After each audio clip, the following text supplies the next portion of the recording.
Herzlich willkommen zurück auf meinem Blog. In meinem heutigen Beitrag möchte ich mit euch eine Gärtnerseife herstellen.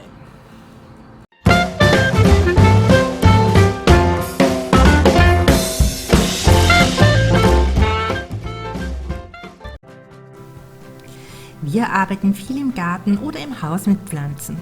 Das bedeutet, dass häufiges Händewaschen zu unserer Routine dazugehört. Ich bevorzuge dazu eine selbstgemachte Seife für Gärtnerhände. Diese reinigt besonders gut. In einem ersten Schritt benötigt ihr dafür eine Bio-Rohseife. Diese könnt ihr über den Handel beziehen. Ich habe euch in der Beschriftungsbox unter dem Video den Link dazu verlinkt. Die Bio-Rohseife wird auf der Basis von Shea Butter vegan und tierversuchsfrei hergestellt. Für das Rezept hier benötigt ihr 300 Gramm davon. Diese in einem Wasserbad zum Schmelzen bringen. Verwendet dafür einen alten Topf, da sich die Zutaten der Seife sehr stark am Topfboden absetzen.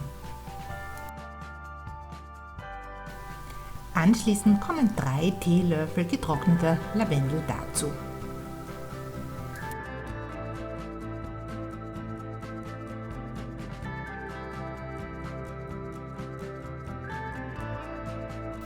Als nächstes kommen 3 bis 4 Esslöffel grobkörniges Salz dazu.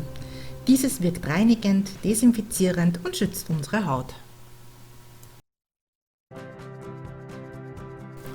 Schließlich kommen 55 Tropfen Bio-Lavendelöl dazu. Achtet darauf, dass ihr ein hochwertiges Bio-Lavendelöl dafür verwendet.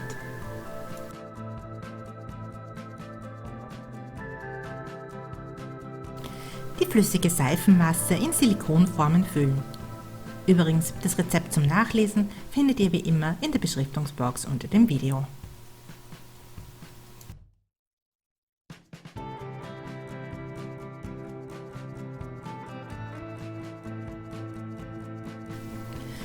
Die Seifen benötigen ca. 1 Stunde, bis sie getrocknet sind. Ihr könnt sie einfach bei Zimmertemperatur trocknen lassen und müsst sie nicht dazu in den Kühlschrank geben. Ich habe in diesem Video nun Lavendel als Basis für die Seifen verwendet. Ihr könnt aber natürlich jedes andere ätherische Öl dafür verwenden, wie zum Beispiel Rosmarin oder Thymian, Fichtennadelöl. Es gibt unzählige Möglichkeiten, diesen Seifen einen neuen Geruch zu geben. Ich liebe diese Seife. Sie ist rein bio, selbstgemacht und eignet sich auch toll als Geschenk. Darüber hinaus hat sie eine sehr angenehme Konsistenz beim Waschen.